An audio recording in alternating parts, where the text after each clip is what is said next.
thanks everyone for coming back to Choicez. This is the fourth out of the 4-week series. That's why I guess 4 happens 4. Confused Cassie, who's been joining us each week, was so confused apparently she thought this was the 3rd week out of 4. But that's just unfortunately some way she hasn't been helped yet. But no, it is the 4th week, just kidding. The 4th week of the series. For those of you who've, actually I see a few faces here who've been here the whole time, which is great, thank you for coming. A few people who've been here a couple of times, and then I've seen a few new faces as well, who've here just for the first and last time. If you've missed any of these sessions, they're all on YouTube, and I'll post them up on the same page. You'll be able to follow them, you'll be able to share them with friends, youth groups, parishes, anyone. You can send them across by email. You can see both the talk and the Q&A after. And I think most of you have signed those nice little forms, so we won't have any awkward faces in front of people's faces or blurred faces, which is great. So thank you all for coming.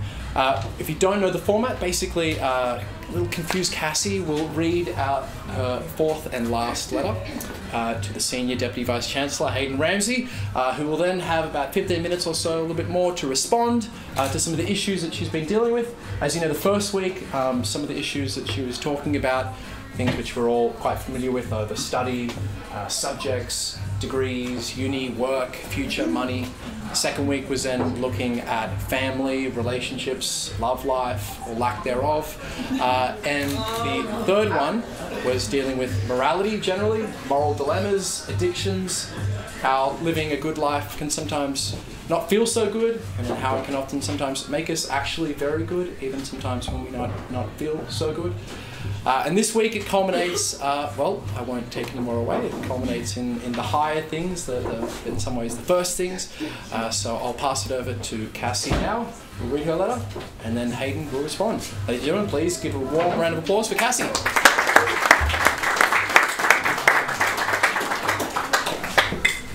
Hi, Hayden. I promise this is the last of my frustrating letters. I've realised this week that some of the changes I said were so difficult last week actually are coming naturally.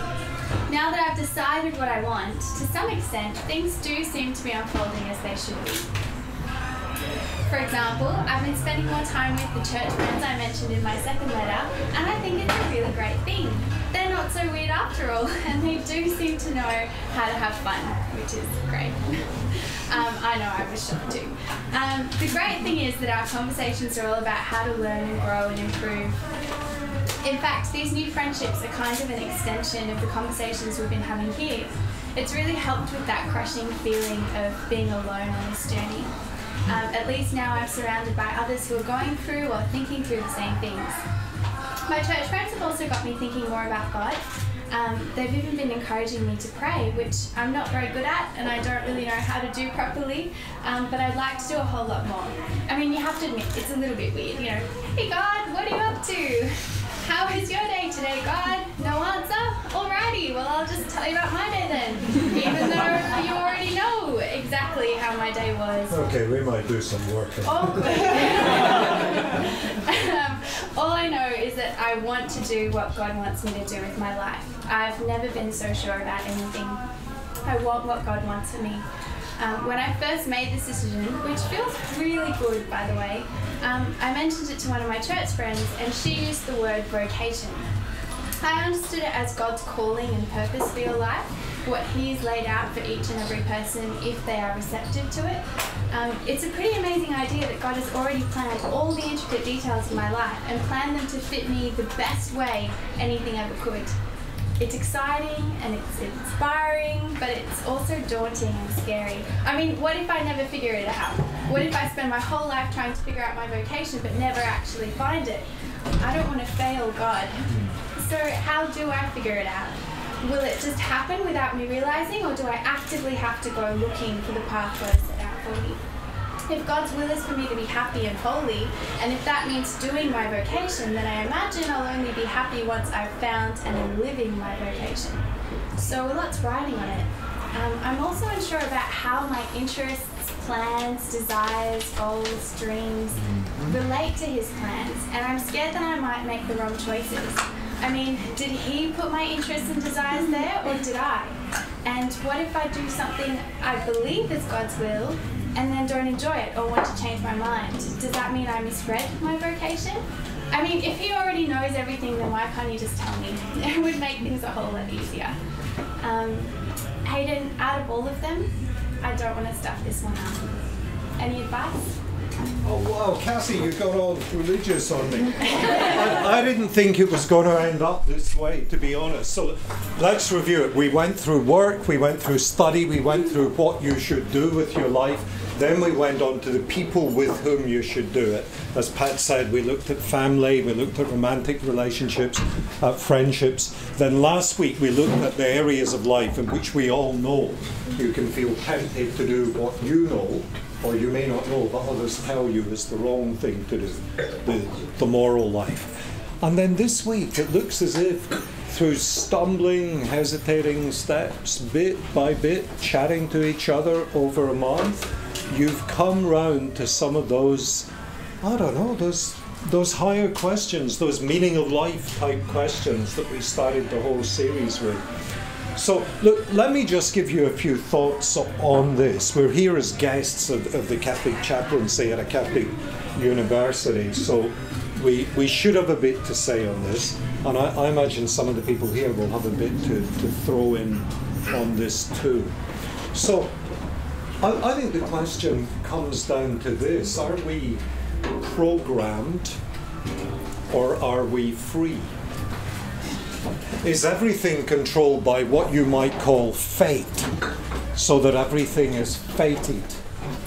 Everything is determined, perhaps not by atoms, perhaps by a God. Is it like that it's all determined? Or are we actually free? Is there a thing to call, use one of Cassie's words, a thing called vocation?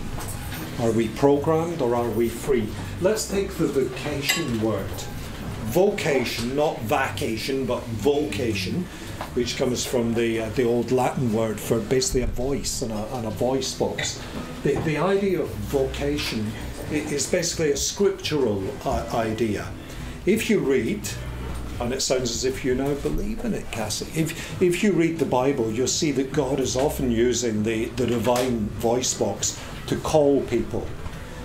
Vocation of the prophets, vocation of Mary, the mother of Jesus, the mother of God.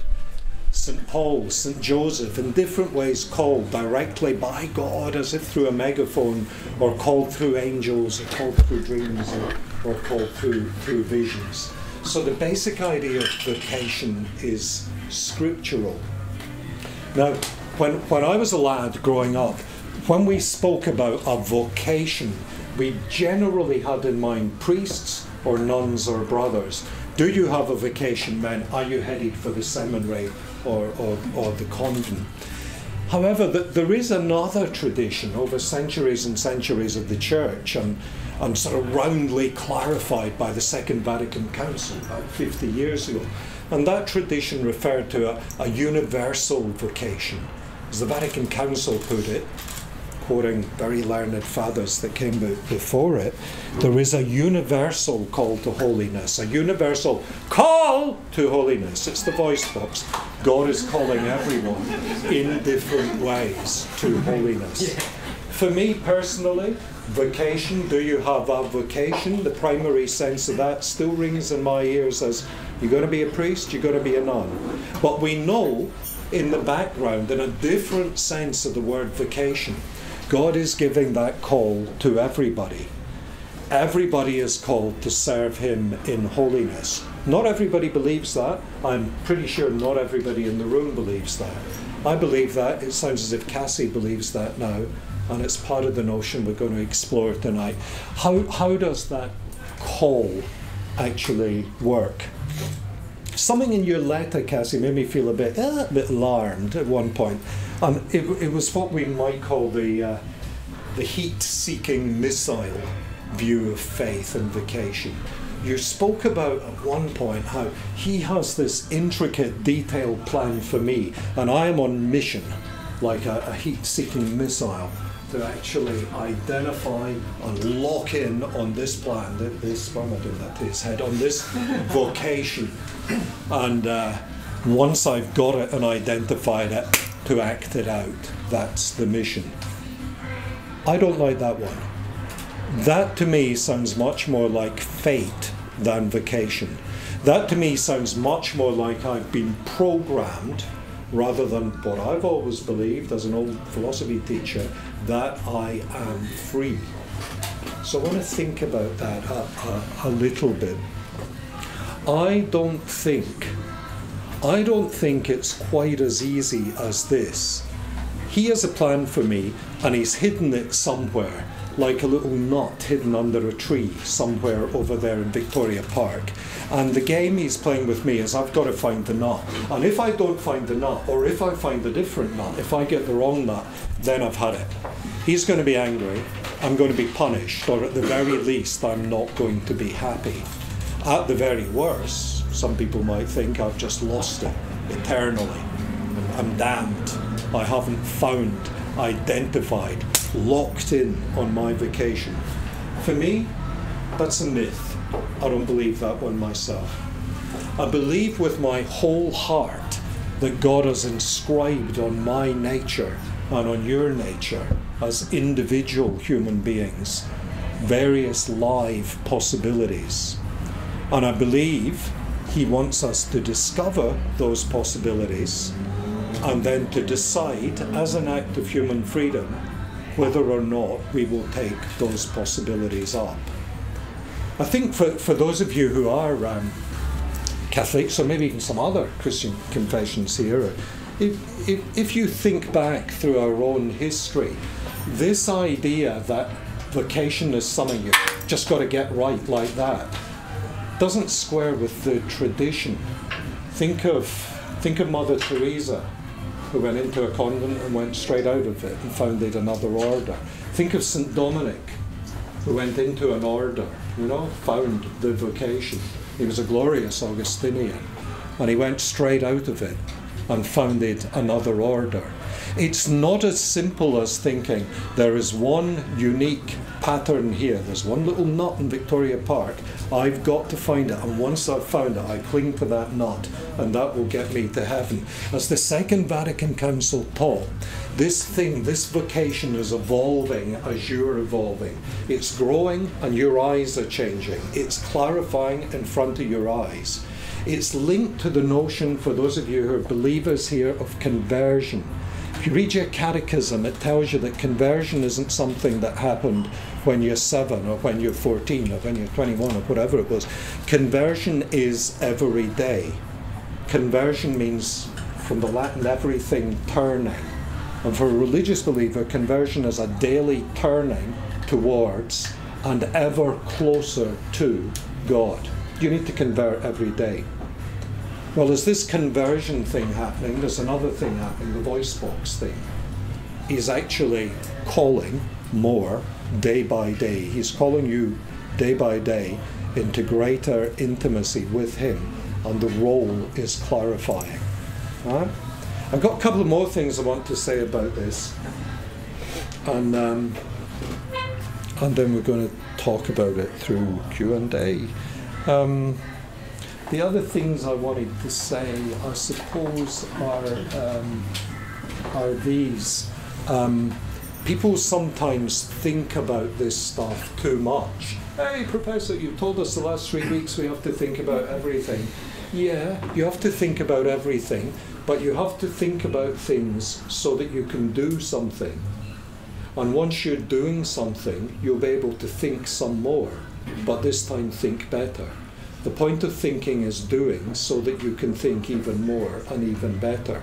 Vocation is something for doing. My advice, if anybody's struggling with this, just start. Don't wait for a perfect answer. Don't try and get life perfect on earth, because news is not going to happen. Don't try and get the absolute perfect fit.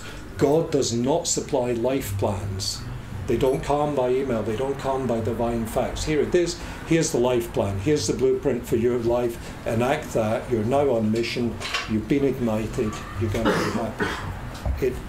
It ain't like that. It's often something you just have to start. Those of you in the room who are married, or who are almost married, or who are thinking, who are thinking very closely about getting married, I hope you feel really sure and really certain, and I hope you're head over heels in love. And if you believe you have absolute, literal, biblical certainty, then I don't want to shake that, but I want to say it doesn't really come like this. The certainty, as St. John Paul used to say, the certainty involved in vocation is a great, great act of love. And in an act of love, you don't take, you give away. Your vocation means not focusing too much on your vocation, on me, on my vocation, on realizing myself, on getting me perfectly right, on getting it perfectly right. You don't approach anything, including the choice of the drink in front of you just now. Nobody brought me a drink, you notice that? You don't approach anything, even the choice of drink, as a pure individual. What do I mean by that? You don't come into this bar tonight, you don't come into Notre Dame or whichever other university you may go to. You don't walk into any room as an unstructured self, as a pure you.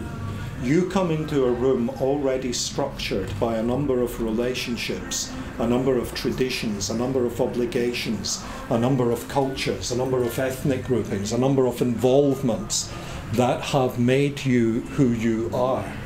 This guy here, he's not just a guy. He's someone's son. He's from some country. He's of some faith. He's from some culture. Just nod. He's from some culture. He comes already structured. He's not just looking for getting his life right, my life right, as if my life is like my watch. He's coming in here as a whole people. And his vocation, as Vatican II Fathers said, is a dialogue between him and God. He may have studied it, he may not have studied it. He may be in the middle. I can tell you this, he won't be at the end, because the end does not belong on this planet. Some of you here, not many of you, but some of you will remember wonderful order of religious sisters in New York, the Sisters of Life, who visited us 4 times in the university here and run a huge retreat for women. They were set up only about 25 years ago, when Mother Agnes Mary, who is one of America's great heroines in anyone's book, when Mother Agnes Mary and Cardinal O'Connor set up the Sisters of Life in the middle of the Bronx, they didn't think, what will allow us to realize ourselves? What will allow us to be more who we should be? They didn't focus on themselves. What they did, first of all, was to say, where is there a need? And the need was women who were struggling, particularly women struggling with the kids or struggling to keep a kid. The first thing is to use your mind to reason. Where is the need? It's the same if you're going to get married. You want to ask, what is a marriage? How does it work? What do you need to consent to a marriage? Am I genuinely marriageable? Am I in a position, physically, psychologically, morally, economically, spiritually, to marry? You ask the factual questions first with any vocation, reasoning first. And then there comes a proper place for what some people call discernment. I don't like the word, as you can tell. It just sounds sort of alien to me. I think you do some reasoning first about the facts, and then you start to think, discern if you prefer, who am I? I said earlier, he writes on your nature. So look at your nature. What has he gifted me with? What are the gifts? What are the talents? What are the opportunities? Who am I? I've worked out what marriage is and what it entails and what it looks like. Now that I know it, am I for it? Sister Mother Agnes Mary, she didn't say, how can I realize and fulfill myself? She said, there's a need. I'm going to have to adapt myself to that need if I can. Now, if she'd done the discerning thing and worked out, hey, I can't do that. I've got a talent for, I don't know, playing the piano to genius level or whatever, or I don't have the opportunity. It's just not going to happen. I can't work with these women. I have, who knows, a disability. if she'd worked out it wasn't for her, fine. But if it is for her, she then sees she needs to adapt to it. Can I say one more thing? I've been much heavier with you tonight, Cassie, than in previous weeks. Fewer jokes, less fun. That's not because I don't think there's any fun when you talk about God, but I think when you talk about God, even more than when we spoke about morality last week, you're talking about everything. You're talking about your very self. You're talking about you stripped down, utterly naked. You're down to the soul. So, if I'm not bouncing too much, it doesn't mean I don't think the topic's bouncy. I think it's the most bouncy of all topics, but it's also everything to you. You said you're praying and asking God how he is and what sort of day he had. I'm sure he really enjoys that. Let me just finish with a word on prayer, which I, as a boy, found embarrassing, and as a man find, a delight. It makes me bounce around. Prayer often looks really heavy, not really for me, a bit hard, a bit boring. Someone told me, when they were my age, and I was the age of you lot, someone told me, when you pray, stop thinking about God.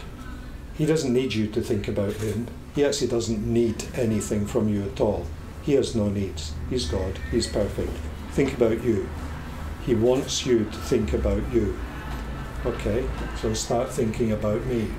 And then I start all these grand prayers. You know, I want the world to be happy and all the children to be fed and the university to be absolutely stuffed full of students, all behaving beautifully and all wearing ties in every class.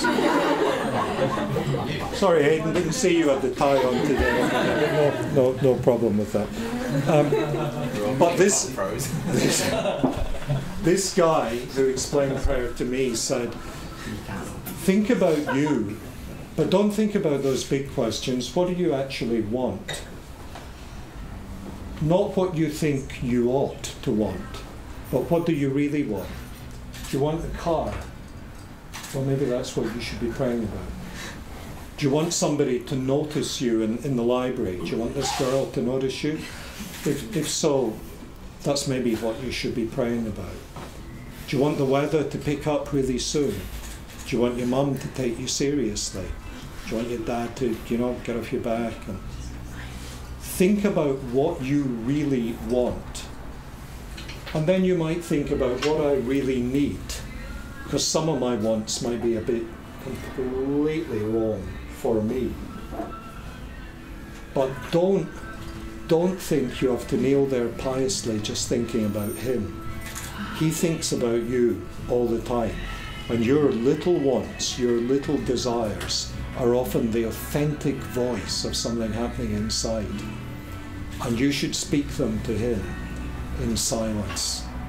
And that, for me, is the basic prayer. For me, Hayden Ramsey, if you ask me my image of prayer, it's not the rosary, much though I love it. It's not the divine office, much though I say it. It's just telling him what I really want. And sometimes it is very, very simple. So simple, I'd be embarrassed to tell you. Now, Cassie, you told me couple of weeks ago, these letters aren't helping, things are getting really worse. Basically, I feel you've changed a bit through the letters. I've learned I'd say about 4 things every week, and I've changed a bit too. I've taken some notes and written down what I was going to say.